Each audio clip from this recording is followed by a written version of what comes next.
बिस्मिल्लाहिर्रहमानिर्रहीम। अस्सलाम वालेकुम नाज़रीन, आप यूट्यूब चैनल देख रहे हैं। मैं इमरान खान हूँ। क्या chief justice of Pakistan Mustafi हो जाएंगे? क्या उनसे इस्तीफ़ा लेने में हुकूमत कामयाब हो जाएगी? क्या इस सारी कंट्रोवर्सी में हुकूमत इलेक्शन से जान छुड़ाने में कामयाब हो जाएगी? इस्टेब्लिशमेंट इस हुकूमत का किस हद तक साथ दे सकती है? क्या इस्टेब्लिशमेंट पूरी की पूरी उसी तरह हुकूमत के साथ खड़ी है जिस तरह पिछले 1 साल से खड़ी थी? ये वो बड़े अहम सवालात हैं जो इस वक्त हमारे दिमाग में चल रहे हैं। मैंने इनमें से कुछ सवालात के जवाब इकट्ठे किए हैं, लेकिन ये जवाब आपको बताने से पहले मैं आपको एक लेटर दिखाता हूँ। और ये लेटर है अली अमीन गंडापुर को शिफ्ट करने के लिए पंजाब में। अली अमीन गंडापुर ने गिरफ़्तारी दी थी और उनके पास तमाम मुकदमात में ज़मानतें मौजूद थीं। जज साहब ने पूछा भी, लेकिन इसके बावजूद पुलिस की जानिब से ये बताया गया कि बहुत ऊपर से हुक्म है, इसकी वजह से अली अमीन गंडापुर को गिरफ़्तार करना पड़ेगा। उन्होंने हालात को ख़राब होने से बचाने के लिए गिरफ़्तारी दे दी। जब उन्हें गिरफ़्तार किया गया तो उन्हें अदालत में पेश किया गया। अदालत ने इंसाफ करते हुए मुख्तलिफ जो पुलिस आई थी उनको लेना चाह रही थी और कुछ रिमांड वगैरह का भी था, तो अदालत ने कहा नहीं, इनको जुडिशल कर देते हैं। अली अमीन गंडापुर को जुडिशल कर दिया गया। इन्हें पहुंचाया गया डेरा इस्माइल खान की जेल में, लेकिन अब वहाँ से अली अमीन गंडापुर को पंजाब शिफ्ट करने के लिए ये एक लेटर इशू किया गया है। और उसमें ये कहा जा रहा है कि maintenance of law and order situation, कि कानून की सूरत-ए-हाल जो है, लॉ एंड ऑर्डर को मेंटेन करने के लिए अली अमीन गंडापुर जो साबिक वफाकी वज़ीर हैं, उनको डेरा इस्माइल खान जेल से शिफ्ट किया जाएगा और उसके लिए सैकड़ों पुलिस एहलकारों को और FC एहलकारों को तैनात किया गया है। उनके साथ जो लोग लेकर जाएंगे उनकी तादाद 40 से ज़्यादा है। जो लोग रास्ते में ड्यूटीज़ देंगे, मुख्तलिफ पॉइंट्स के ऊपर बहुत सारे पॉइंट्स हैं जिनका लिखा हुआ है कि फ़लाँ पॉइंट, फ़लाँ पॉइंट, फ़लाँ पॉइंट, इतनी बड़ी तादाद में वहाँ पे पुलिस और FC वाले मौजूद रहेंगे। और इस तरीके से अली अमीन गंडापुर को शिफ्ट किया जाएगा खैबर पख्तूनख्वा से पंजाब की जेल में। तो इतनी बौखलाई हुई हुकूमत है, इतनी परेशान हुकूमत है। मेरे ख्याल में फस्तायत के दिन थोड़े होते हैं, लेकिन ये दिन आपका पीछा नहीं छोड़ते। जो लोग इस फस्तायत के पीछे हैं वो पछताएँगे और वक्त आएगा वो पछताएंगे। और मैं इसी तरह, अगर मेरी ज़िंदगी रही तो मैं इसी तरह कैमरा के सामने बैठकर आपको बताऊंगा कि जिन लोगों ने फस्तायत की है वो आज किस तरीके से पछता रहे हैं। बहरहाल मर्ज़ी है, इसी रास्ते पर चलना है तो इसी पर चलें। चीफ़ जस्टिस ऑफ पाकिस्तान से इस्तीफ़े का मुतालबा, वफाकी हुकूमत भी इस्तीफ़े का मुतालबा कर रही है। साथ ही साथ जो इस्तीफ़े का मुतालबा है वो मरीम नवाज़ साहिबा ने किया। उन्होंने तो एक ट्वीट के अंदर किया, ज़रा वो भी आप सुन लें। मरीम नवाज़ साहिबा बड़ा क्लियरली कह रही हैं ट्वीट करते हुए, उसको ट्रांसलेट कर लेते हैं। मरीम नवाज़ साहिबा ने मुतालबा किया और उन्होंने कहा कि चीफ़ जस्टिस के ख़िलाफ़ रेफरेंस हुकूमत और काबीना को जो है वो दायर करना चाहिए, करना होगा। बल्कि यहाँ तक कि अगर उन्होंने कहा जी सदर अगर उसको रोक देते हैं और रेफरेंस के ऊपर दस्तखत नहीं करते तो इससे जो है इनका गठजोड़ सामने आ जाएगा और फिर निशानदेही हो जाएगी कि किस तरीके से चीफ़ जस्टिस ऑफ पाकिस्तान ये इस तरह मिले हुए हैं। और यानी मरीम नवाज़ साहबा इस लेवल तक आ गई हैं। मरीम नवाज़ के अलावा नवाज़ शरीफ साहब ने बाकायदा मुतालबा कर दिया है और उन्होंने कहा है कि चीफ़ जस्टिस ऑफ पाकिस्तान जो हैं वो मुस्ताफ़ी हो जाएं। और उन्होंने कहा कि चीफ़ जस्टिस पर उन्होंने इल्ज़ाम लगाया कि पाकिस्तान तहरीक इंसाफ के एजेंडे को आगे बढ़ाने का इल्ज़ाम उन पर लगाया और मुस्ताफ़ी होने का मुतालबा किया। नवाज़ शरीफ ने चीफ़ जस्टिस पर PTI के एजेंडे को आगे बढ़ाने का इल्ज़ाम आयद करते हुए उनसे मुस्ताफ़ी होने का मुतालबा कर दिया। सरबराह नून लीग ने अपनी ट्वीट में कहा कि अदालतें कौमों को बहरानों से निकालती हैं, ना कि बहरानों में धकेलती हैं। पाकिस्तान इस वक्त बहरान से वैसे इलेक्शन से ही निकलेगा, लेकिन नवाज़ शरीफ साहब के लिए वो एक नया बहरान होगा, इसलिए कि वो इलेक्शन इस वक्त जीत नहीं सकते। क्यों, वो तफसीलात मैं आपके सामने रख देता हूँ अभी थोड़ी देर के अंदर। नवाज़ शरीफ ने कहा कि पंजाब में इलेक्शन से मुतालिक इलेक्शन कमीशन के फैसले को कलअदम करार देने के तनाजुर में लिखा कि चीफ़ जस्टिस ने न जाने कौन सा इख्तियार इस्तेमाल करके अक्सरियती फैसले पर अकलियती राय मुसल्लत कर दी है।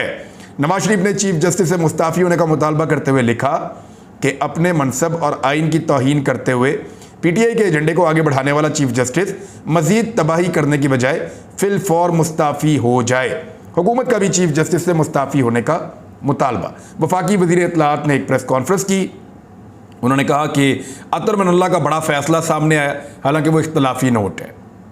यानी इख्तलाफी नोट तो उसकी वो हैसियत नहीं है जो कानून में फ़ैसले की हैसियत है, लिहाजा इख्तलाफी नोट के ऊपर तो चीज़ें नहीं चलती हैं अदालतों में।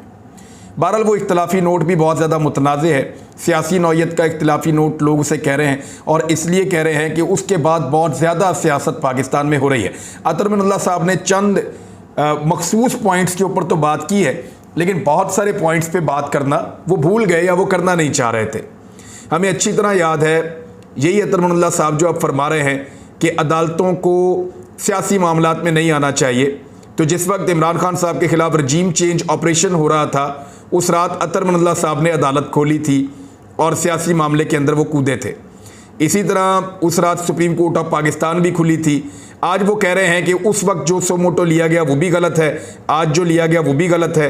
तो उस वाला सोमोटो जो है उस वक्त जो लिया गया था उसको रिवर्स करें तो सिचुएशन ये है कि इमरान खान साहब ने असम्बलियाँ तहलील की हुई हैं, आप पाकिस्तान में इंतखाबात करवा दें। उस तरफ कोई आता नहीं है, यानी वो गलत सोमोटो है, लेकिन उसके ऊपर क्योंकि फैसला हो गया और पीडीएम को और एस्टेब्लिशमेंट को पसंद आ गया तो वो चलेगा। लेकिन ये वाला सोमोटो गलत है तो इसके ऊपर फैसला भी हो गया तो फिर भी नहीं चलेगा।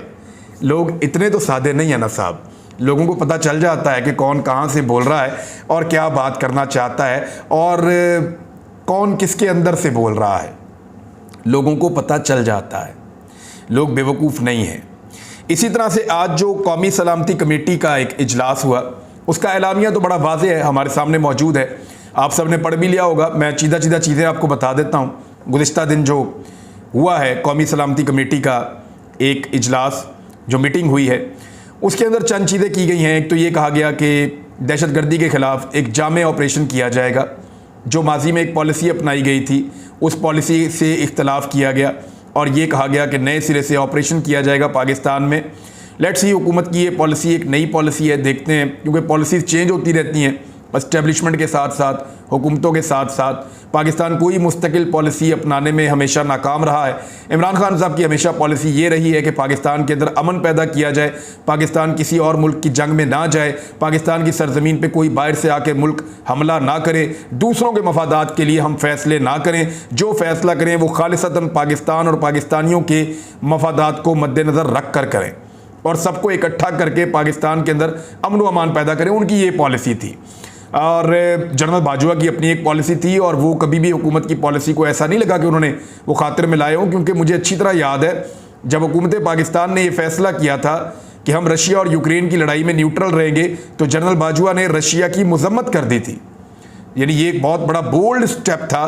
तो ऐसे आर्मी चीफ से, साबिक आर्मी चीफ जो थे, उनसे आप क्या तवक्को कर सकते हैं कि वो इमरान खान की पॉलिसी चलने दे रहे होंगे या अपनी पॉलिसी चला रहे होंगे। वैसे भी नॉर्मली जो पॉलिसीज़ हैं इन चीज़ों के ऊपर, बॉर्डर इश्यूज़ पे और दहशतगर्दी पे, ये ज़्यादातर पाकिस्तान की एस्टेब्लिशमेंट ही चला रही होती है। ये एक सच है, इससे हम भाग नहीं सकते। हालांकि ये गलत है। सिविल क़यादत जो है, जो सियासी क़यादत है, उसको एतमाद में लेना चाहिए, फ़ैसलों के अंदर उनका पूरा मैंडेट होना चाहिए और उनकी बात को सुना जाना चाहिए, क्योंकि वो लोगों के ज़्यादा करीब होते हैं, लोगों की पल्स को ज़्यादा जानते हैं। कुछ लोग ये क्लेम कर रहे हैं कि हुकूमत ने कौमी सलामती कमेटी का जो एलामिया जारी किया गया बाद में, उसको एक सियासी जमात और एक इदारे के ख़िलाफ़ बनाने के लिए सरतोड़ कोशिशें की हैं, मगर ऐसा हो नहीं पाया। इसमें हुकूमत को कामयाबी हासिल नहीं हुई।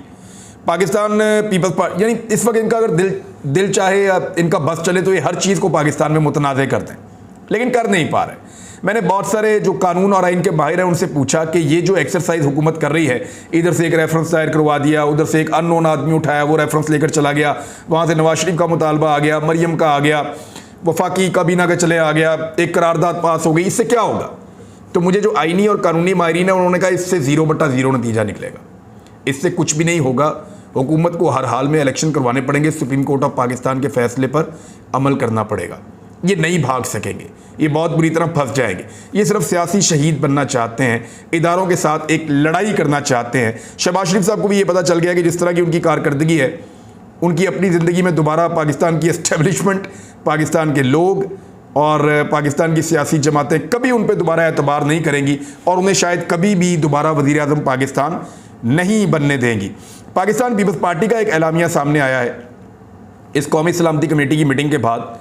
उसमें कुछ चीज़ें अब समझ आ रही हैं, ज़रा गौर से आप सुन लीजिए, उसमें जो चीज़ें अब समझ आ रही हैं। पीपल्स पार्टी ने जो फैसला किया उसके अंदर एक तो ये फैसला किया है कि इंतखाबात एक दिन होने चाहिए, वो तो उनका पुराना फैसला, उनका एक मौक़िफ़ है, लेकिन वो कहते हैं कि जो जनरल इंतखाबात आ रहे हैं उसकी तारीख आगे नहीं जानी चाहिए। और दूसरा वो ये कहते हैं कि मुज़ाकरात के दरवाजे बिल्कुल बंद नहीं होने चाहिए। बातचीत के लिए हुकूमत में शामिल जमातों से भी रुजू की जाएगी। तमाम जमातों से बातचीत करेंगे जरदारी साहब। मुज़ाकरात के दरवाजे बंद करना कोई हल नहीं है। अदालत की इज़्ज़त और वक़ार को मजरूह होने ना दिया जाए, ये भी पाकिस्तान पीपल्स पार्टी कह रही है। और बहरहाल ये भी कहा कि अदालतों के मुतज़ाद फ़ैसलों को जल्द अज जल्द हल किया जाए।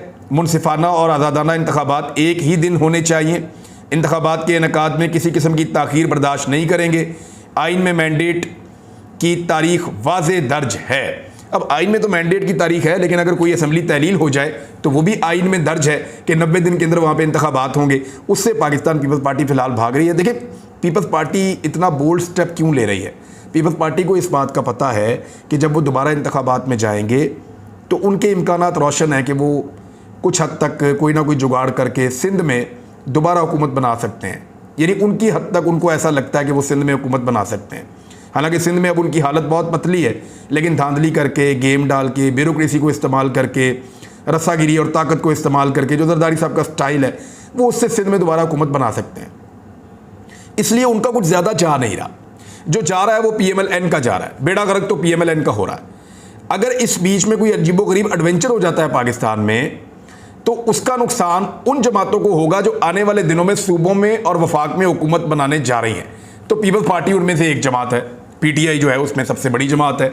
PMLN जो है वो तो कहती है सारा सेटअप ही लपेट दो, क्योंकि हमारी हुकूमत नहीं आ रही तो फिर किसी की भी नहीं आनी चाहिए। लेकिन पीपल्स पार्टी को ऐसा लगता है थोड़ा सा होश आया है। अच्छा, PMLN ऐसा क्यों करती है? एक और सर्वे आ गया। ये IRIS का एक सर्वे है। इस सर्वे के अंदर कुछ चीज़ें शामिल हैं, मैं आपके सामने रख देता हूँ। एक चीज़ पे बहुत लोग एतराज़ भी कर रहे हैं, वो भी मैं आपको बता देता हूँ कि एक्चुअली हुआ क्या है उसमें। सर्वे ये कह रहा है, पहला सवाल इसमें ये पूछा गया कि पाकिस्तान की डायरेक्शन ठीक है या गलत है।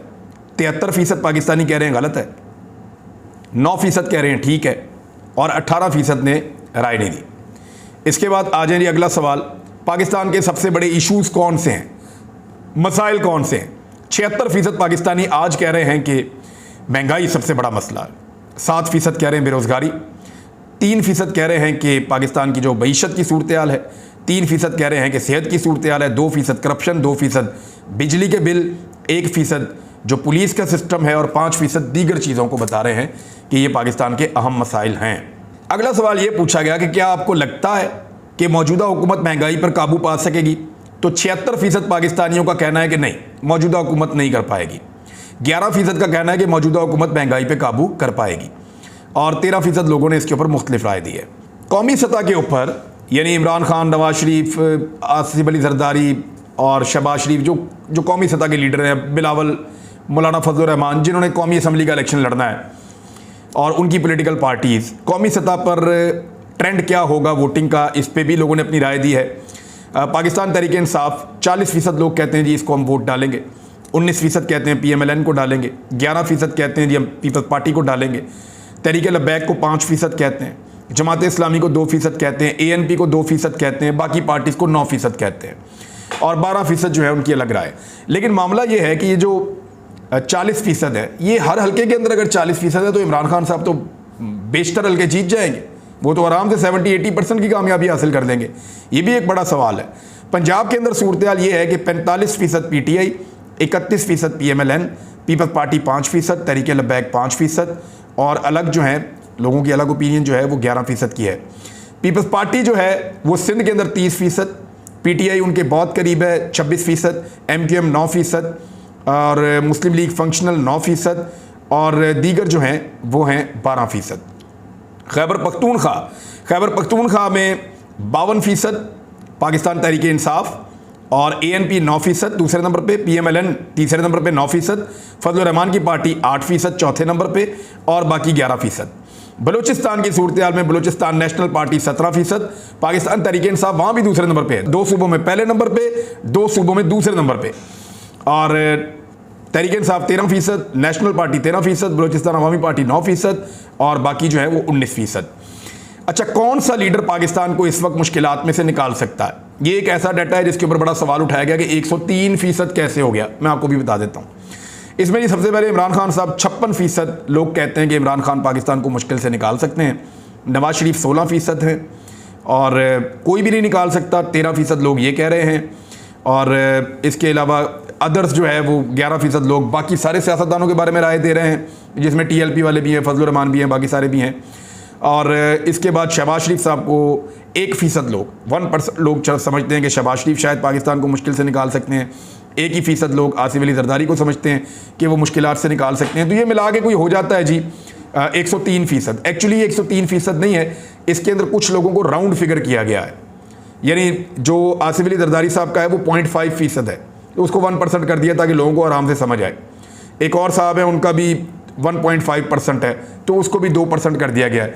तो इस तरह से ये 103 इसलिए बन गया राउंड फिगर करने की वजह से, वरना ये 100% का ही रिजल्ट है और आम आदमी के समझने की आसानी के लिए इसको ऐसा बनाया गया है। इलेक्शन कमीशन का इलेक्शन मुलतवी करने का फैसला ठीक है या गलत है? इस पे पाकिस्तानियों ने 64% ये कहा है कि ये फैसला गलत है, 21% ने कहा फैसला ठीक है, 15% ने इसके ऊपर अलग राय रखी है अपनी। मौजूदा सियासी सूरत हाल में आपको अदालत से उम्मीद वाबस्ता है, खासतौर पे इलेक्शन के मामलात को लेकर, तो 72% ने कहा कि बिल्कुल उम्मीद है, 10% ने कहा उम्मीद नहीं है, 18% ने अपनी अलग राय रखी है। क्या पाकिस्तान के इदारे अपनी आईनी हुदूद के अंदर रहकर काम कर रहे हैं? तो 72% ने कहा कि नहीं कर रहे हैं, 21% ने कहा कि जी कर रहे हैं, 7% ने इनडिफरेंट। पाकिस्तान की मौजूदा सियासी सूरत हाल का सबसे बेहतरीन हल क्या है? 65% ने कहा फौरी इलेक्शन, और उसके बाद 32% ने कहा कि कोलिशन गवर्नमेंट जो है वो चलती रहे, और 3% जो है वो एस्टेब्लिशमेंट का जो एक फेवरेट फार्मूला है गवर्नमेंट ऑफ टेक्नोक्रेट्स, सिर्फ 3% लोगों ने कहा कि वो बने और पाकिस्तान को संभाल ले। इमरान खान के खिलाफ जो केसेस बने हैं वो ठीक हैं या गलत हैं? 68% लोगों ने कहा कि गलत हैं, 21% लोगों ने कहा ठीक हैं, 11% लोगों ने अलग राय दी। क्या पाकिस्तान का मीडिया मौजूदा दौरे हुकूमत में आज़ाद है या पिछले दौरे हुकूमत में आज़ाद था?